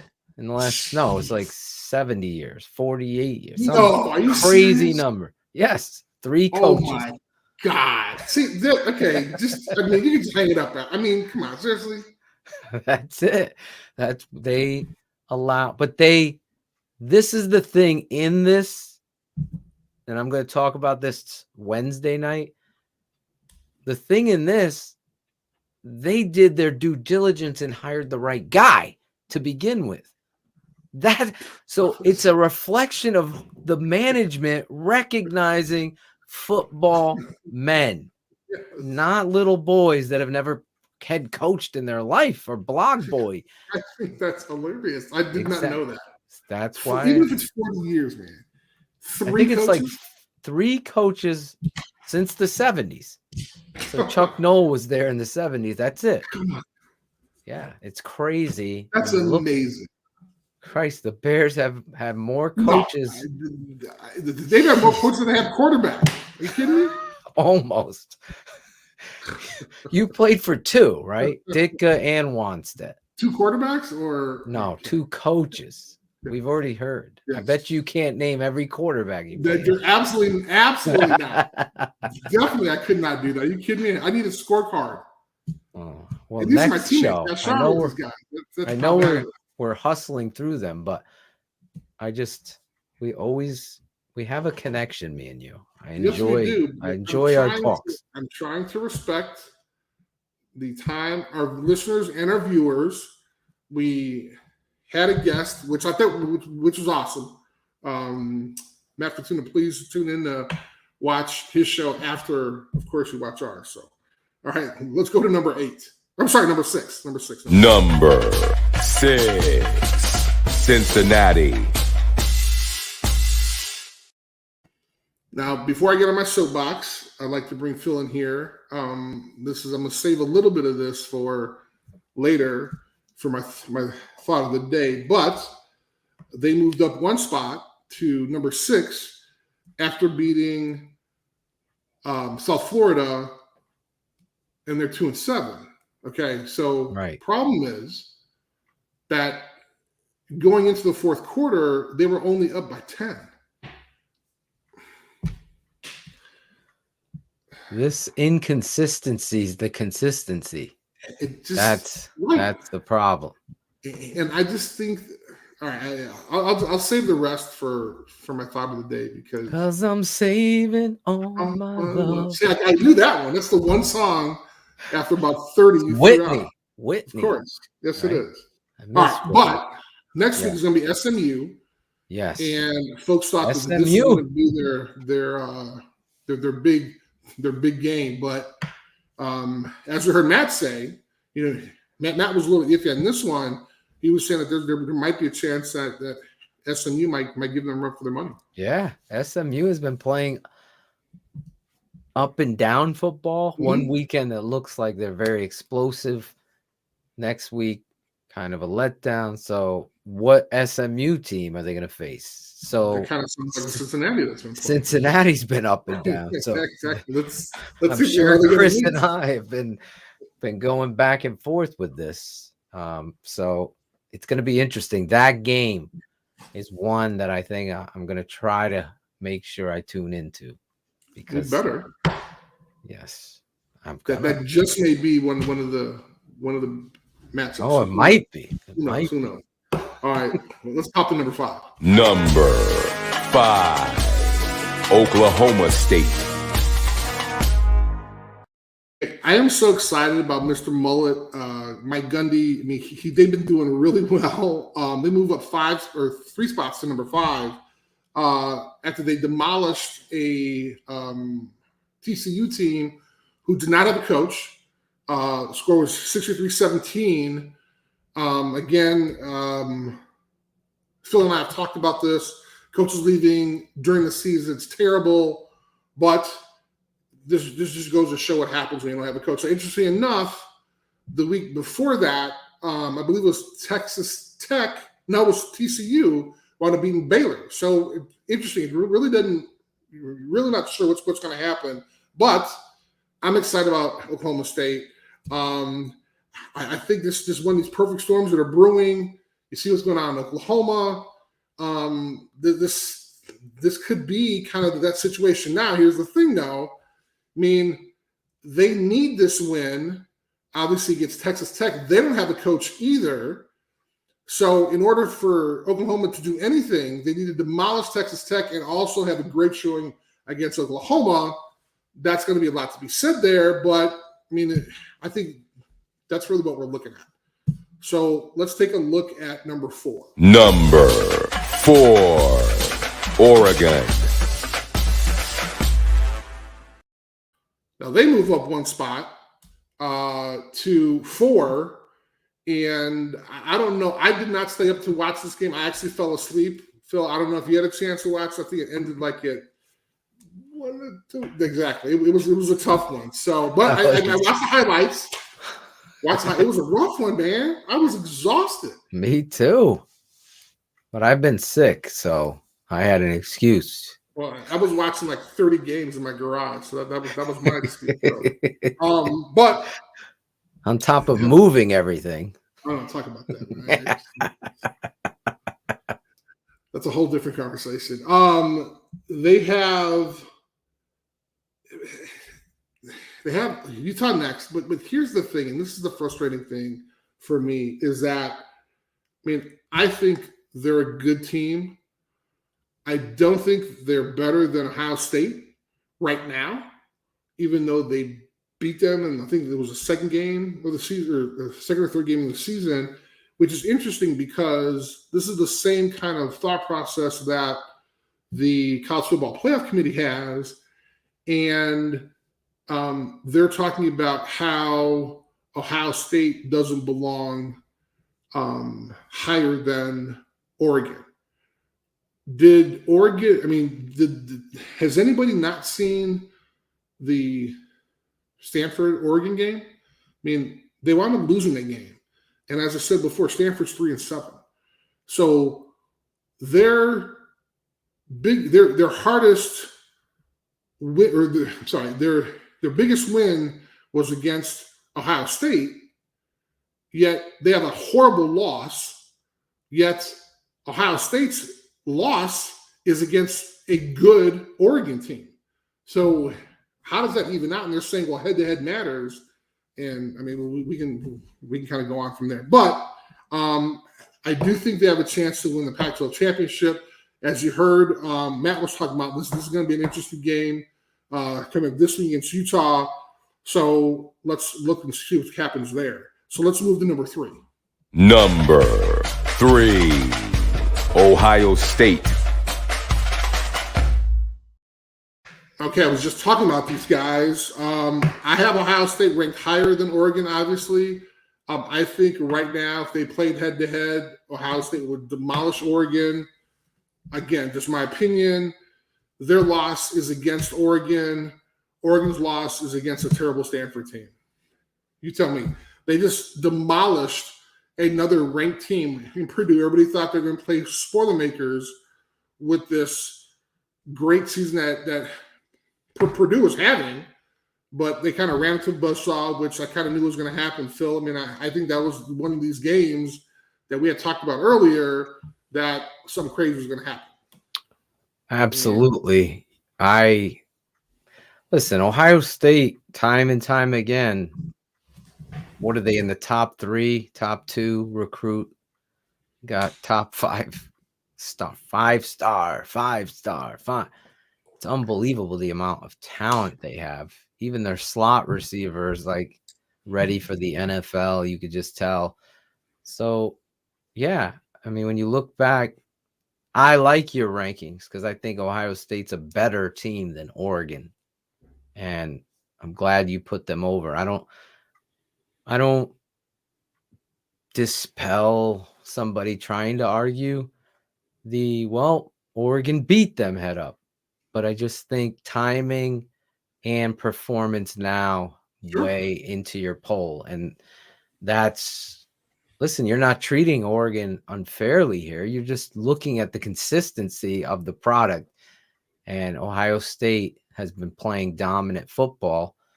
And before anybody poo-poos Purdue, they did beat two teams that were ranked number 3 at the time. 2 and 3. 2 and a 3. So I mean, Ohio State whooped that ass.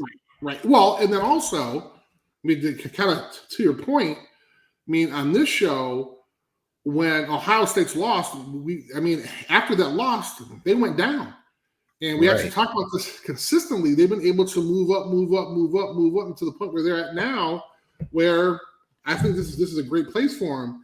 Now, it's going to be interesting to see how our boy Kenneth Walker does, right, against this. Now, interestingly enough, I was talking to my boy, and he was saying that the linebackers currently, in the future, they're going to be great, but right now they're 3 freshmen for Ohio State.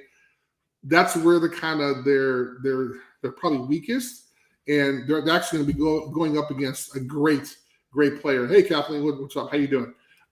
So I think for us, it's going to be an interesting game. Ohio State, Michigan, but then after this is again this doesn't end. People got these big boy pants after Michigan State.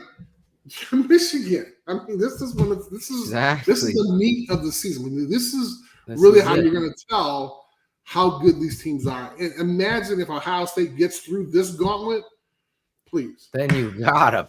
Please, I would put them over Alabama at that point. I mean, if they beat Michigan State and Michigan, I'm making an argument for that on this show. Because that is a cheese grater if I ever saw one. There you go. All right, let's think about Alabama. Let's move to number 2. Number 2, Alabama. All right, these guys played New Mexico State. Again, we talked about this before. A lot of SEC teams, they schedule one of their preseason, one of their non-conference games at the end of the year to give some of their players rest before their bigger games. Demolished New Mexico State, I think in the first half. I think they were hitting like maybe 48 or something like that. We're really not a lot to say. Knock on wood, no one got hurt. I mean, there were some bumps and bruises, but no one got seriously injured, which is obviously good. They're going to play a Arkansas team that we saw up and down.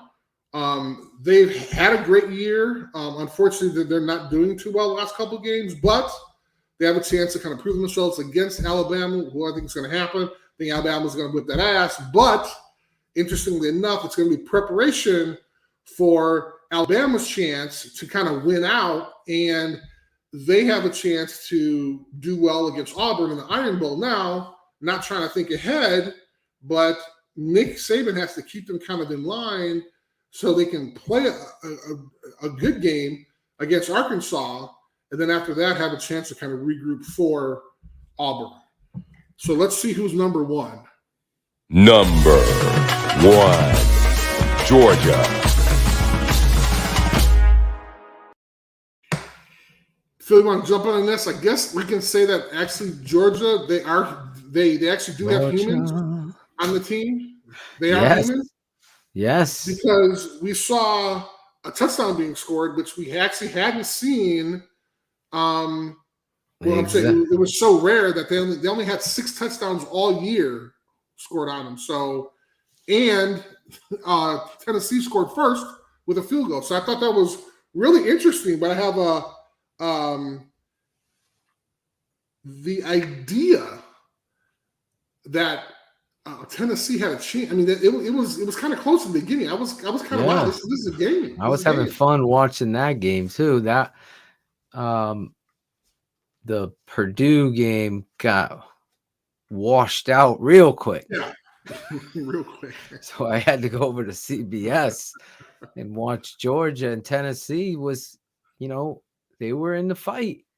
They're at home. They're He's doing a good job there. He is. Tennessee. Josh Heupel, right? Yep. And at one point, I mean, they were doing that quick offense. Oh, a couple times. They had Georgia like, what the hell? They're What the hell? pulling those little hammies. Oh, slow down this clock. Everything. Exactly. Did you ever do any of those hammy drills? Not. No way. Why? No, not at all. Not at all. Not at all. Now, here's a team playing Charleston Southern, which I had to look up. I want to say Southern. Charleston Southern Commodores, I think, or something like that. I forgot who they were. But again, they've kind of taken on this mantle of the SEC saving one of their non-conference games for at the end of the year. And I think this is a great idea. Of course, after Georgia Southern, they're going to play a interstate game at Georgia Tech. And then after that, they're going to see who they're going to play in the ACC or the SEC championship. I saw a whole bunch of stats, but if Alabama wins out, obviously they get it.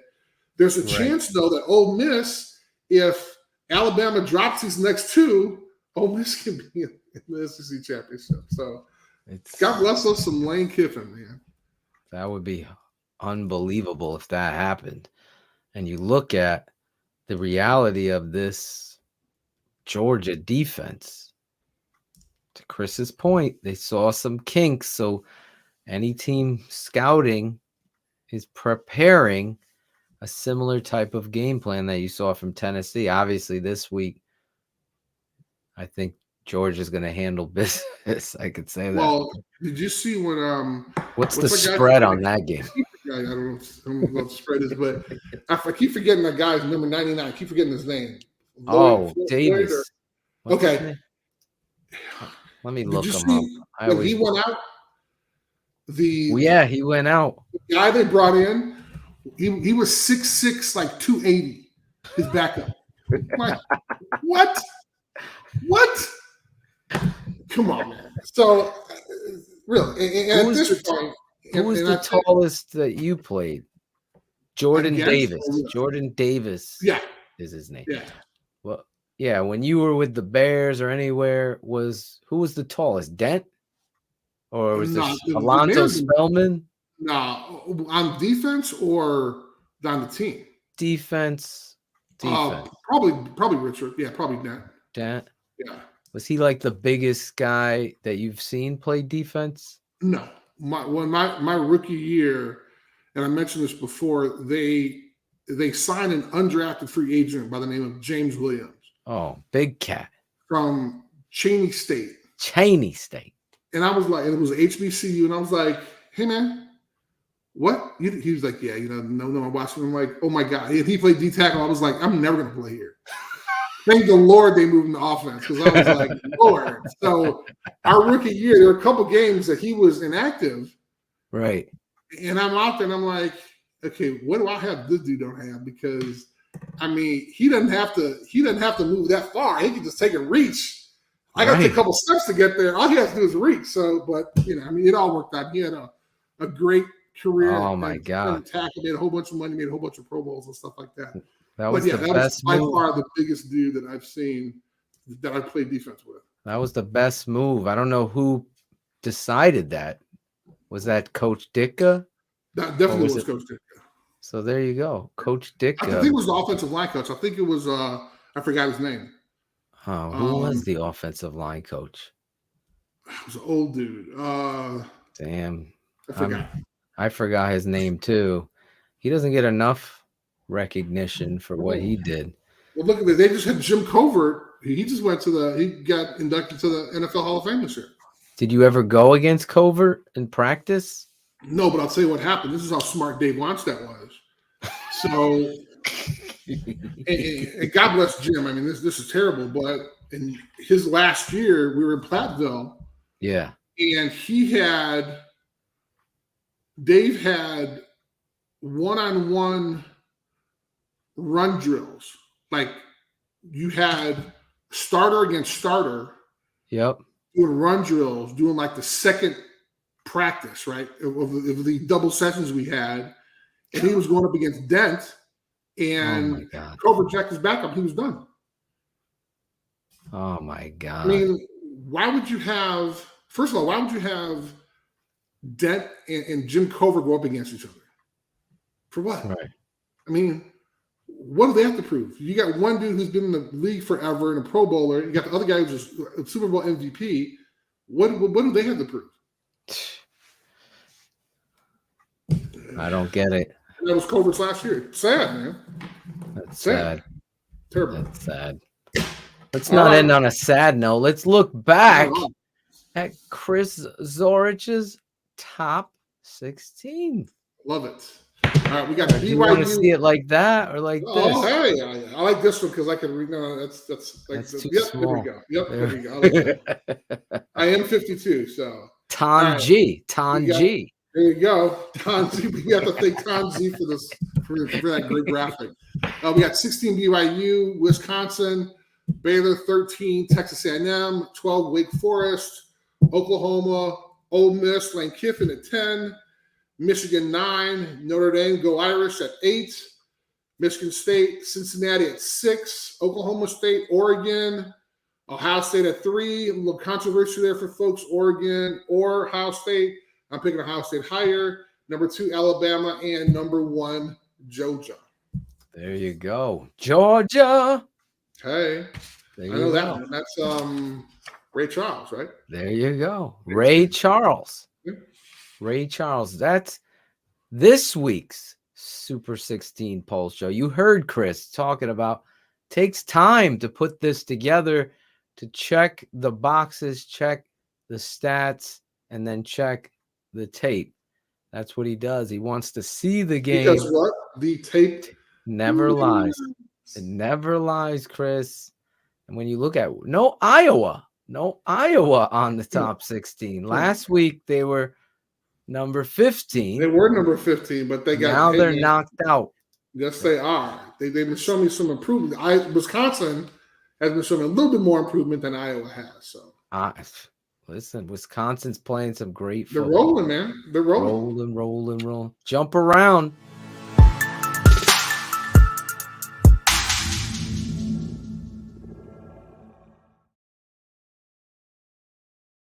Which I do have to say, if you've never been to Camp Randall when they do jump around, that is probably Dick Stanfield. Bullets, awesome. Dick Stanfield was the O-line coach for Chicago. Thank you very much. That was a good call. That was a good call. Love it. He's the best. All right, so this is in no particular order because one of the games I'm going to start off first is going to be the Harvard-Yale game. Now, there's a history on this one, Phil, that goes way back like 100,000 years and stuff like that. But they were the guys that were rolling way back in the day. Oh yeah. And we got Walter Camp at Yale, who I think won like 30,000 national championships. I mean, it's crazy how many national championships he won at Yale. But that was one of the kind of the cool games that I'm going to be watching. That I got certain games I watch for during the year. That's one of them. I try to go to that. I haven't been to the Yale-Harvard game. Okay. Which I would say in about 8-9 years. But it is something to be experienced. That Army-Navy, unbelievable. The rivalry and the pageantry, the pride, like it matters. We talk about Bears-Packers, and you got a quarterback saying, I own you. In these houses, these games go down, kicking, fighting, clawing, scratching. It really does matter. And to Chris's point that he was saying with Mr. Fortuna tonight, you know, the reason why he likes the college game more so than the pros, you know, everything's on the line for these kids, and they play with that each and every time. And for somebody that's been in the pro locker room, you know, it's up to the coach sometimes to make sure he's getting the most out of his players because they're getting paid and because there's so many distractions, even now, more so than ever, with social media and video games and all of this stuff with COVID. So it's hard. That's why you really look at the Steelers with 3 coaches since 1969. Thank you, Rick. That and is the point. Again, also Rick is also a veteran too, so that's why he was saying Go Army.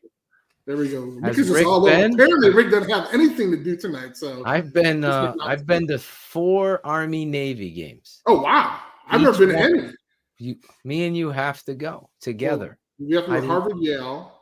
I literally have teared up every time. Really? It is so emotional. They do the silent walkout.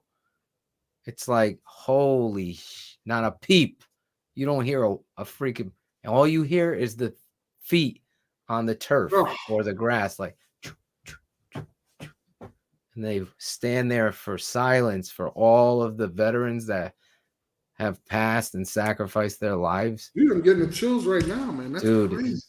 Bro, it is serious. And then they walk up, get into their seats, and for the whole game, the commercials on the screen are going back dissing each other through the whole game.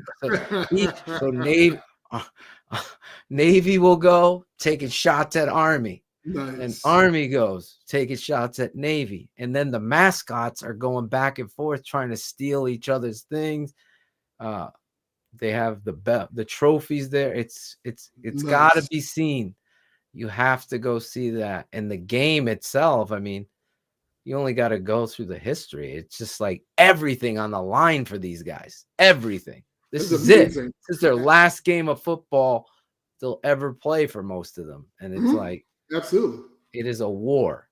Absolutely, it is a war. I'm telling you, if you love the game of football, like I know you do, in college, Army, Navy's got to move all the way up, even over Oklahoma, Texas, because it's an amazing thing. It is. There's my little rant. Sounds like a date, man. We're gonna have to get out there sometime. Dude, I'll go this year if you want to go. That's how much I love it. There you go. Let's see. All right, so and again, this is not in any particular order, but I want to see the Cincinnati SMU game because this is something that's going to really kind of put them apart. And again, I don't want folks thinking I'm bashing Cincinnati by any means, because I jumped on a bandwagon, man. After that Notre Dame win, I was in, man. But then all of a sudden, they start to they only beat Tulsa by like a touchdown or something like that, and then that Navy thing. I mean, come on, man. So I got to be real, right? All right. So then after that, we get to the Alabama-Arkansas, which that's actually be a close game, and Oregon-Utah special game. But you know what game I'm saving for last is going to be Ohio State, Michigan State. So that's the one I think is going to be. Oh yeah, that's set your television timer, whatever, your Apple Watch, whatever you got. Your Roku. Michigan State, your Roku TV stream. Michigan State, Ohio State. That's the game of the weekend, in my opinion, as well. Absolutely. I'm definitely keeping. I have a weird feeling that SMU is going to do better than anybody believes. Interesting. That against Cincinnati this weekend. But well, we can kind of roll into this. Go ahead. Your final thoughts, right? Final thoughts, yes. Actually, you have a photo of something we're going to talk about at the end of my final thoughts, but this is kind of a great kind of segue into what I think is, and it's not fair to Cincinnati, and I don't think it's fair to us viewers, but I think there's this inherent bias for the success of Cincinnati. And I only say that because a perfect example is last week or 2 weeks ago, College Game Day was at the Cincinnati-Tulsa game. Okay, Cincinnati's ranked or wherever top 3, top 5 in the country, whatever. And Tulsa, I think at the time they had 2 wins. I mean, when was the last time you were at a game like that, right? So, and then even when they were talking about it, everybody's talking about, hey, Cincinnati's going to do this, blah, blah, blah. And then we go on to the College Football Playoff Committee, and they talked about how Cincinnati is undefeated, right? At that point, the first week, they were talking about that their opponents were weaker than the other conferences. Okay, I'm fine with that, which is why they felt that they had to have them at 6. But the game after that, they literally almost lost the game twice. One, the quarterback slid instead of busting his balls trying to get into the end zone. That's one. The second one was the fumble from the running back. Not blaming the running back. He tried to do what he could. It was a fumble, but they literally were 2 plays from losing that game, and they wound up moving up. I just don't understand. And I guess as a whole, and I'm keeping it 100, right? Because I jumped on the bandwagon. I mean, I was on, hey, you beat a good team, I'm in. But I think what we're seeing, though, everybody's like, well, hey, Cincinnati's or Tulsa's this, Navy's this. Well, what we're seeing, and this is what I was telling a couple of my buddies, don't be shocked. Cincinnati belongs in the American, right? Because these are the opponents they face on a weekly basis. This is the true. These are their opponents. These are the guys they recruit against. They do conference events with. This is who Cincinnati is. So don't be shocked that this is a close game. Well, this is a close game because that's who they are. They're recruiting the same type of people, and so. When you see a close game or shot, I'm not shocked anymore because this is who Cincinnati is. Yet we're supposed to think, okay, well, Cincinnati's ranked in the top 3, top 5. They need to be dominating them. And it's like, well, wait a minute. They're not used to dominating people they see on the regular anyway. Now, if they were dominating Notre Dame on a yearly basis, absolutely. They don't play them all the time. But what we're seeing, this is who Cincinnati is. Cincinnati is an American team, an American Conference team, just like Tulsa is, just like SMU is, just like Houston, just like them. All these other schools that they're playing, this is who they are.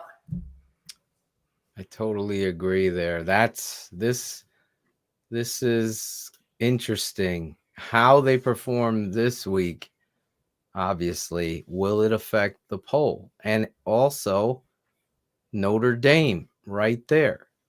Obviously, Michigan State. Could they get back in? They've upset Ohio State, Michigan, so on and so forth. It's going to be interesting. Does Cincinnati hold on? It seems like, and I'm not putting any bias in it, just like we talked about with Oklahoma. They were on the cusp of these weird, they don't look like they're improving. They look like they continue to go up and down. And that's where I think you're 100% right about Cincinnati here. But Phil, even with Oklahoma's the perfect example, right? Mm-hmm. They were undefeated, yet Cincinnati was ranked higher than Oklahoma was. Right. And you can't tell me that regardless of how close they were, they had some close games just like Cincinnati did. You can't tell me that the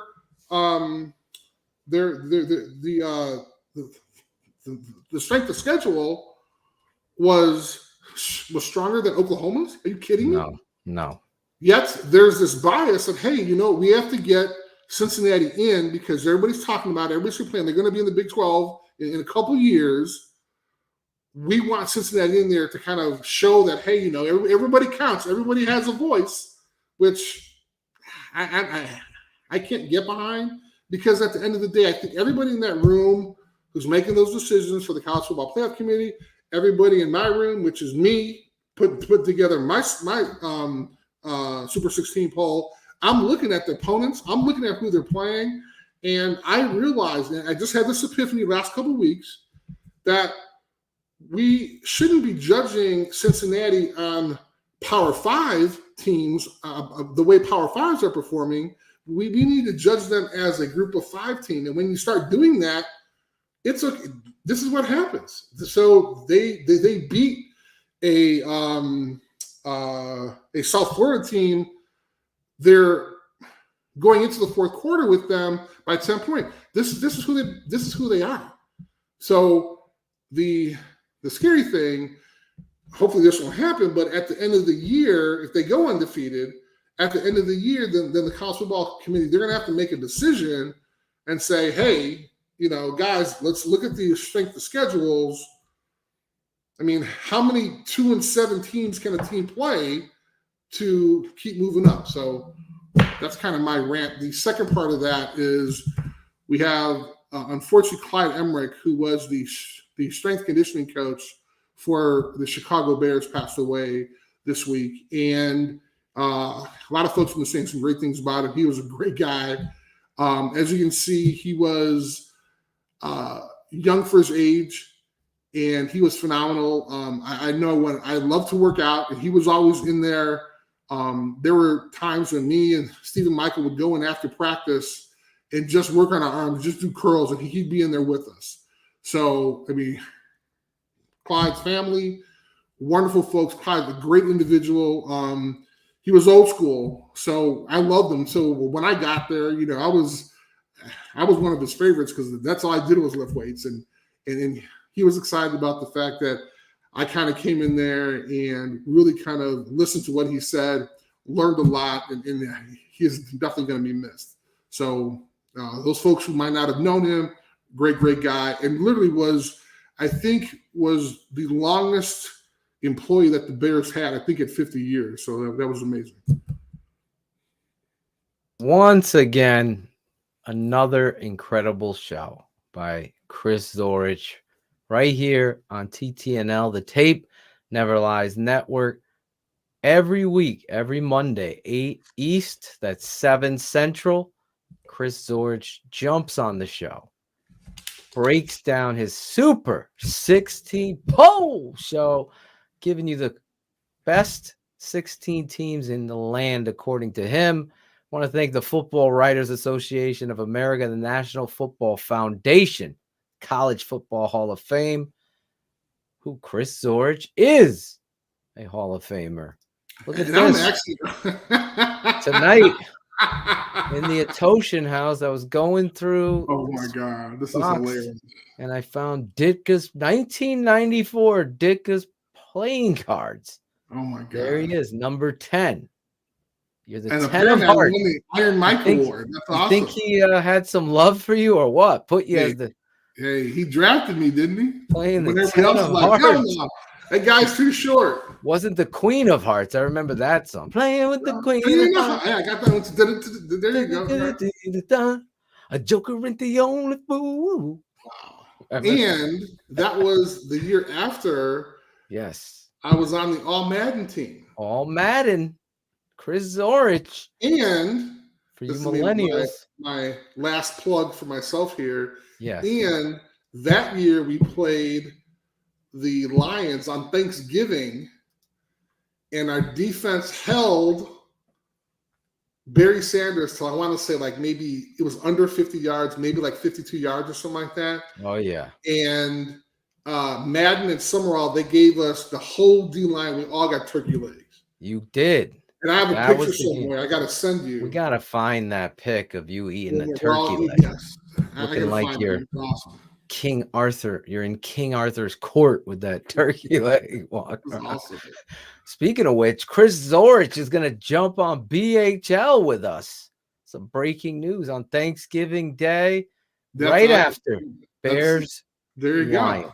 We're going to get Chris Zorich's take after my rant. He can grade my rant that day. Who knows what will happen? Obviously, Chicago Bears play the Baltimore Ravens this weekend. Will be live on BHL right after that game. Shane, myself, and some of you, if you want to be on that show, make sure you reach out to Chris Jackal, Shane, or Cherie. Get you on the show. Also, to Wednesday night, it's Keeping It 100. We'll be having former Bears center Olin Kreutz, who's up for the Hall of Fame, on the show talking about this Chicago Bears offensive line, the coach, etc., etc. We'll also be live tomorrow night in the Fantasy One-Up podcast and become a patron. Zorich, my dad wants you on the show with us one Saturday. Here we go. It's got to be early, like early. 10 It's in got the to be morning. like, maybe like 6 because it's got to be before game day, man. Hey, you got 1 hour to give, I'll tell you. We're going to be breaking down some defensive tackles at some point, or we can always save you till when the college season's over if you want. So we have your full attention. Yes, I don't exactly. want you. You got to keep it 100 right there. Yes. Keep it because 100. I'm going to be looking at another TV, looking like There we are. Look at all those TVs. That looks like my basement. There's Zorich's garage right there. No, it's not. I wish, because you can see those TVs are like this thin. Mine are like at least like 1.5 feet. What are the whys? But what are the whys, Chris? That's it. Anyway, I hope you loved the show. Tune in next Monday night. We'll be back again. Big weekend of college football, and we'll be breaking it all down next week here on the Super 16 Poll Show with Chris Zorich. For Chris Zorich, I'm your guy, Draft Dr. Phil. Please follow Chris Zorich, the Chris Zorich podcast. Go over there. If you're TTNL 100, go follow Chris Zorich's YouTube channel. Follow him on Twitter and his Facebook page. Show him some love. He is a part of the TTNL family, mind you. Show your guests some love. Chris, I love you. Yeah, and one more thing. I'm glad that you're feeling better. I know you weren't feeling well. So. Oh, yeah. I'm about 90%. Okay, 90. All right, man. I just want to make sure, man, because, in the beginning, I was a little worried about you. I appreciate it, man. I appreciate the love. I'm going to the GI doctor tomorrow. Hopefully I get some answers. Yeah, that's way too much information, but okay. All right. We'll see you next week. I had to keep it 100. Yeah, you keep it 100. You keep a little bit to yourself. I didn't say what was going on. I'm just going to the doctor. There you go. That's it. The draft doctor is going to the real doctor. There you I go. just play You a are doctor, a real doctor on TV. Only on I thought TV. you were a real doctor. No, only on TV. Well, I was gonna say, man, because I was gonna get some advice from you, just like Aaron Rodgers did with Joe Rogan. Well, Joe Rogan was Phil was telling me. Can you imagine? All right, bro. We love you. We'll see you next week. You got it. The Super 16 Poll Show. Thanks for watching the Super 16 Poll Show with Chris Zorich. Like, subscribe, and comment. This has been a special presentation of the Tape Never Lies Network.